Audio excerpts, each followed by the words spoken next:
all started with the John Doe. He had come in by ambulance at about midnight on Christmas Eve, after being found in an alley by a patrolman. He got there before I did, and sat there for most of the day, just taking up a slab. I remember feeling sorry for the corpse. Was there someone out there wondering where he was and why he hadn't come home? The police were baffled and no one was really sure who he was or how he died. Poison was suspected, but the coroner wasn't in that day, and we were really just minding the shop until he came back on the 26th.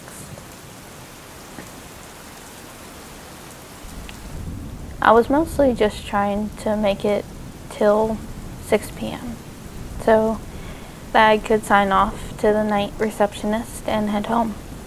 It was Christmas Eve and I really wanted to go home, put my PJs on and enjoy my evening. We only had one visitor that day, and he was easily the strangest person I'd ever seen. He came bustling in around noon, a middle-aged guy in dark clothes and an honest-to-God traveling cloak. When I saw him, I thought to myself that there must be some kind of Harry Potter thing going on in town. The guy looked like an extra in one of the movies, and not one of the extras you want to get to know. The guy just screamed Death Eater at the top of his lungs, and when he saw me, he made a beeline for the desk as he flashed his best shark's grin. The eyes that hung above that smile, however, were the most intense eyes I had ever seen. They looked like pools of green that danced like a lake full of ice, a lake that held monsters beneath the surface. "Excuse me, miss. I'm wondering if you had any John Does come in today?" I told him I'd be happy to take a look and asked him if he could tell me anything about the body he was looking for. Late 30s, dark hair, probably dressed in jeans and a plaid shirt. I was instantly suspicious because it sounded like he was describing the body I'd been wondering about all day. I asked for ID and proof of his relationship to the deceased, but he seemed unable to produce either.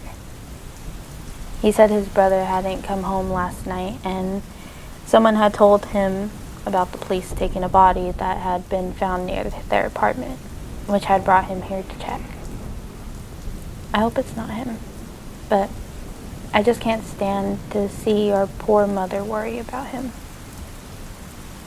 The unfaltering grin he wore made me believe otherwise, but I told him that without proof of a relation to the deceased, he couldn't view the body.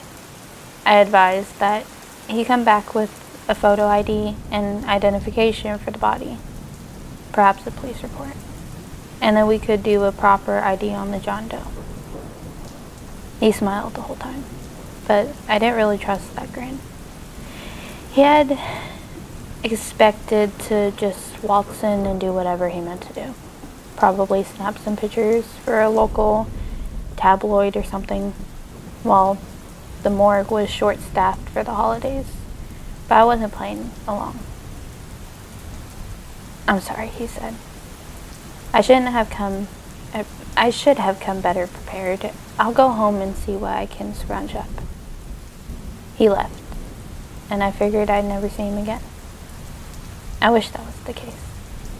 The strange man came in around noon, but as I settled in to kill the second half of my day, something pinged on my camera around the back. The morgue in our town isn't huge. A dozen pool drawers, of which about half are usually occupied. A freezer for long-term storage that holds about 3 or 4 cadavers at any given time, and 3 autopsy tables. Most of our business comes in through the rear. Ambulances or hearse from the local funeral homes, and the back door camera has a motion sensor, so I can tell when one of them pulls up to pick up or drop off.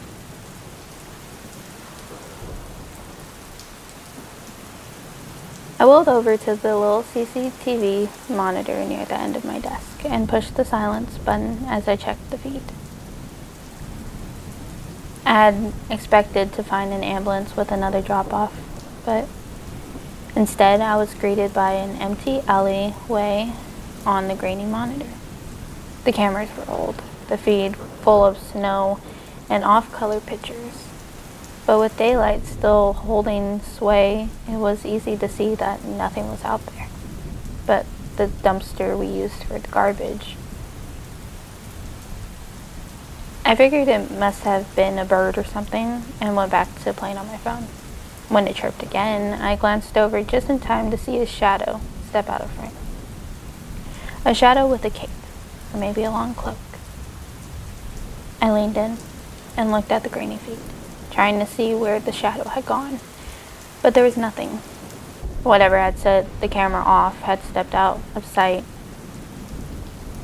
and I wondered if it might be a bum or something. We did occasionally get bums in the alley, but most of them were in big hurry to hanging out around the morgue. Most of them knew that lingering in the pull-in lane would get you yelled at by emergency services, and the rest were just afraid of what they might catch from the dumpster, since it was clearly where we disposed of the spare bodies. Seeing the shadow, however, made me think about our mysterious visitor, and I clicked around on the camera to the other 4 views we had. The cold room was clear, the autopsy room was clear, the back hall was clear, the front room was clear, except for me. The movement sensor went off again, then scaring the shit out of me. And when I flipped over to the back alley, I saw an ambulance pulling into the narrow alley. And I sighed, getting up as I went to unlock the front door and open the back door for them. I hate it when they don't call first, but that's the nature of the business. Ralph was there, the guy who usually drives the bus from St. Michael's with a couple of car crash victims who had died en route to the hospital. They said the families will be by to pick up the bodies tomorrow. What a Christmas, huh? Sign here. I signed off on his clipboard, and the EMTs loaded the bodies into the freezer drawers in the autopsy room. They were pretty bagged up, but I had little doubt that whatever mortuary they sent them to would put them back together in time for the funeral. It would either be Glady's or McMahon's if they were local. And both did excellent work for the price tag. I stuck around to chit-chat with Ralph for a few minutes as he smoked. And as the ambulance rolled out of the alley, I remembered the mysterious shadow and had to look around to see if something was still hanging around. The alley was empty, other than the dumpster and the trash cans. And there was nothing that could have made the shadow in the first place. I headed back inside, having killed an hour at least watching them unload a couple of stiffs, and returned to find a surprise. 2 missed calls and a voicemail from a number I wasn't familiar with. The voicemail turned out to be from someone named Candace, and she sounded scared despite the upbeat holiday music playing in the background. I called her back, and she asked me to wait a moment as she stepped outside. Yes. Hi, my name is Candace. My fiance never came home last night, and she sobbed audibly before regaining her composure. I was wondering if maybe you'd had a John Doe come in recently. I told her we had, telling her about the man who had been brought in last night, and I heard her make a heart-wrenching sound as I described him. She said it might take a few days before she can come and identify the body. Something about needing someone to watch her children. And I asked if we could please hold the body until she can come and have a look. I explained to her that the coroner wouldn't be back until the 26th, and the body would likely go into long-term storage after tonight anyway. She said she would be there on the 26th when we opened, and thanked me for being so understanding. This is just going to devastate the kids if it's him. They really loved Terry so much, especially after the hell their real father put them through. She hung up, and I remember hoping maybe it wasn't him. Nobody wants to find out their new stepdad is dead on Christmas. For the rest of the day, I kept catching strange blips on the camera. I would look up from my phone and see odd movements on the hallway cams or quick and agitated motions from the back area. It was like a moth, or something was catching the lens. And more than once, I thought about going to have a look. It was like being the night guard on Five Nights at Freddy's game. And the parallels were beginning to spook me as the day progressed slowly. At 4, after glancing up half a dozen times to find nothing, I finally went to search the back for whatever was making the cameras wing out. The back hallway was clear, the emergency lights casting the illumination in a sickly green color. The back door was locked, the shadows gathering in the back alley as I looked around the back window. The cold storage door was locked, but I opened it anyway and took a peek inside, finding nothing but closed drawers and a lot of condensation. My last stop was the short stateroom, and I found the door was locked. As I opened it to take a peek, all the drawers were pushed in, all the tables were still clean, and nothing seemed amiss. I didn't find any bugs or wildlife that had gotten in when the back door was open, and was forced to return to my desk and wait out the last hour and a half of my shift. 50 minutes later, I looked up and nearly screamed at what I saw on the monitor. The monitor in the autopsy room had detected movement, and I looked to find a familiar man standing over one of the drawers. The body of our John Doe was lying placidly under his watchful eye, and he reached out. The stroke, his cheek almost tenderly. I watched as he looked up and into the camera, as if he could see me. He grinned, raising his hand to wave at the big red button that locked the doors between the back room and the front area. I've never had to use it, but I had heard it was installed after some weirdos tried to sneak into the morgue. The mag locks would keep just about anyone without super strength from getting back there. And they would engage the locks on the back door as well. I called the police, and I must have sounded pretty frantic because they came immediately. The guy had finished whatever business he had with the John Doe and moved out of range of the camera. I hadn't seen him for close to 10 minutes by the time the police got there, and the 3 uniformed officers told me to stay back as they went through the door once I disengaged the button. They told me to re-engage it after they had gone through, and the 15 minutes I stood waiting for them to come back was agonizing.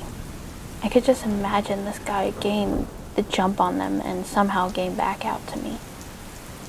He was weird enough to want to mess around with dead bodies. I shuddered to think what he would do to me if the police officers, if given the opportunity. When someone knocked 3 times on the door to the morgue hallway, I jumped and quavered out to ask who was there. "It's Officer Mathers, ma'am. We are ready to come out now." I asked if they found the man, and they said I must have been seeing things because there was no one back there. I opened the door after looking through the little window to verify who they were, and all 3 were more than happy to take me through each room and show me that there was no one there. I told them about the man who had come in earlier, the creepy guy who was wondering about the John Doe we had, and they took the description. Despite this, I don't think they took me seriously. They said if I ever saw him again, give them a call, but that they had found no signs of forced entry, and no signs of anyone having been back there at all. Even the drawer that you reported open was closed. Nothing disturbed or out of place. Last, as far as we could tell. Officer Mathers added. Luckily for me, my relief came in about that time because I don't think I could have been there for another second. I told them what happened, even called my boss to tell them what happened, and went home and tried to relax and enjoy my Christmas Eve. I like to say that was the end of it, but the real horror was about to come the next day. I was woken up at about 8 o'clock in the morning by a phone call from the police. They were sending a car to come pick me up from my apartment, and they had some questions they needed answered right away. The officer on the phone was being extremely cagey, and if he hadn't started out by giving me his badge number, I would have probably thought it was a prank call. He assured me that it was very serious, and that if I didn't agree to come down to the station, I might find myself compelled to do so. So, I got dressed and was indeed picked up by a police car and taken to the local prison. I was put into a meeting with Detective Ruckers and asked about the nature of my call to the police the day before. I told him the truth. I told him I had seen someone in the morgue area and called the police after locking down the building. Police had come, but they didn't find anything. I suspected that it was the weirdo who had come in earlier that day, and I gave the detective his description.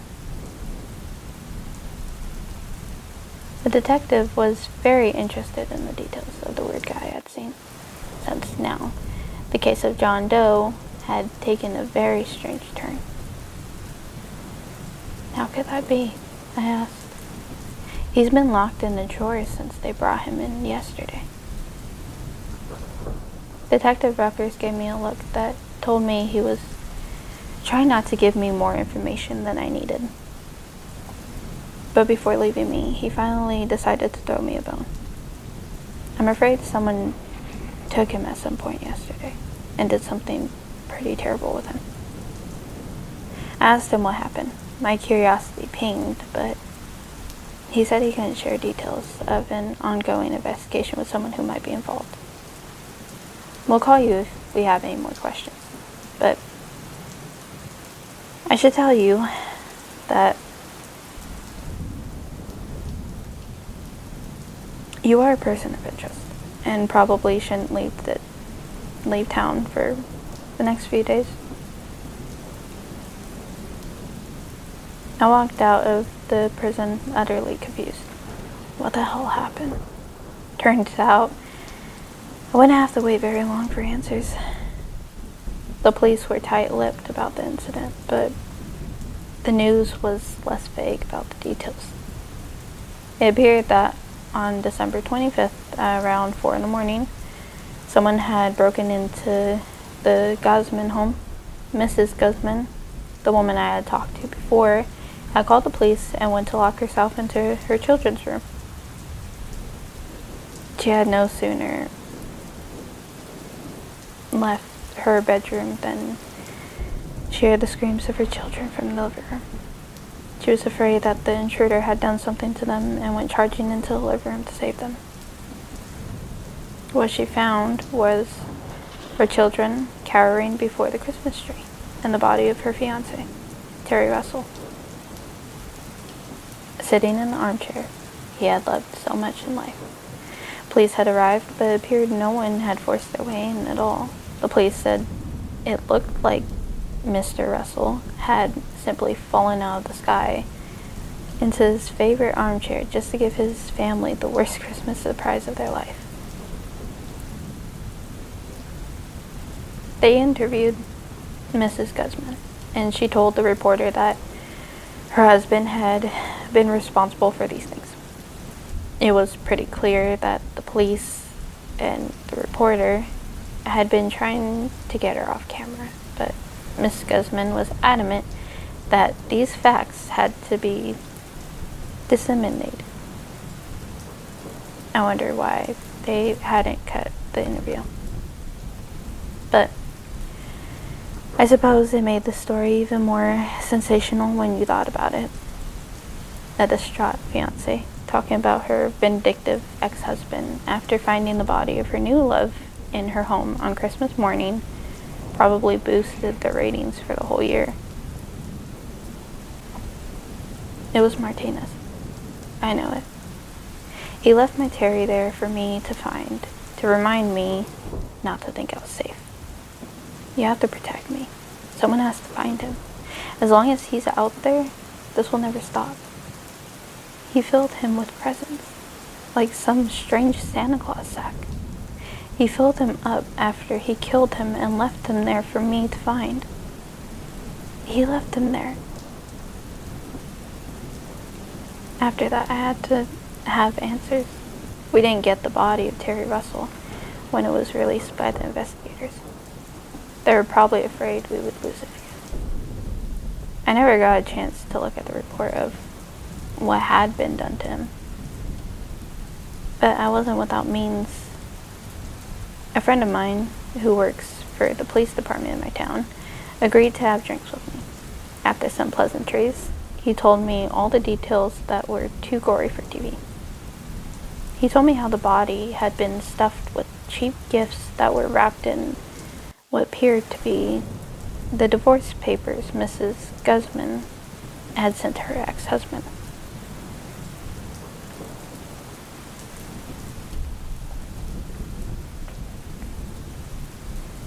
Most of us knew Mrs. Guzman already. We've been called out by the neighbors quite a few times for wild checks or domestic violence claims.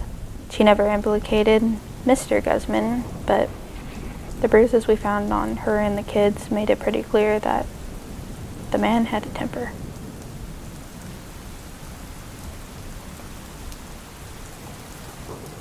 I asked my friend about Mr. Guzman, about what he looked like and how he seemed to them. And he had a lot more to say about the woman's husband than the woman.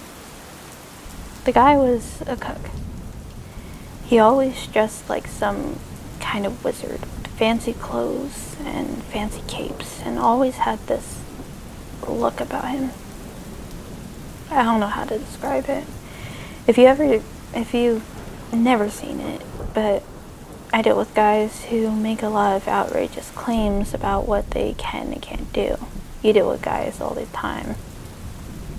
They tell you they're gonna kill you where you stand, or how they're gonna break both of your arms and snap your neck the second you lay a hand on them. Most of those guys are full of crap. But Martinez Guzman was the first guy I believe could actually do. He wasn't a huge guy, but the look in his eyes made me think he was capable of violence, and that maybe he was capable of other things too. He told me that Martinez Guzman had been nowhere to be found when they arrived, if he had ever been there to start with, but the body of Terry Russell had been seated in the chair that, just as Miss Guzman had said it would be.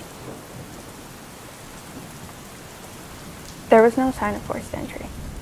just like it said on the news, and it was like he had just dropped out of the sky right into the chair. We searched the house first, not figuring her fiance was going anywhere, but once we got back to the living room, we saw something out of place. There were things on the floor in front of him. Things wrapped in paper that was discolored. They just kept falling to the floor as we came back into the living room. And we didn't really understand what they were until we came around the chair.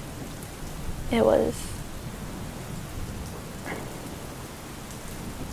one of the worst things I've ever seen. His belly had just opened up as if someone had drawn a zipper. And there were all these little paper packages lying on the ground. They were cheap things, little toys and costume jewelry. And they were all wrapped in legal papers. We didn't even know they were divorce papers until we got them back and had them analyzed. That was when we started really looking at Martinez. The papers were from a packet his wife's lawyer had mailed to him, and they weren't something just anyone could have gotten a hold of. It was like the son of a bitch had wrapped all of these presents for them to open and then just put them in her fiance. And he had turned the man loose to just walk home and deliver them. I asked how the presents had gotten in there since we hadn't even autopsied the man, and he gave me this strangely mystic look. That's the thing. There were no cuts on him. There were no incisions, no stitches, no staples. There was nothing. It was as if things had just appeared inside of him, fully wrapped. And then he had taken them home for delivery. He took another long drink, and when he sat the glass down, he raised his hand at the barkeep to get another one.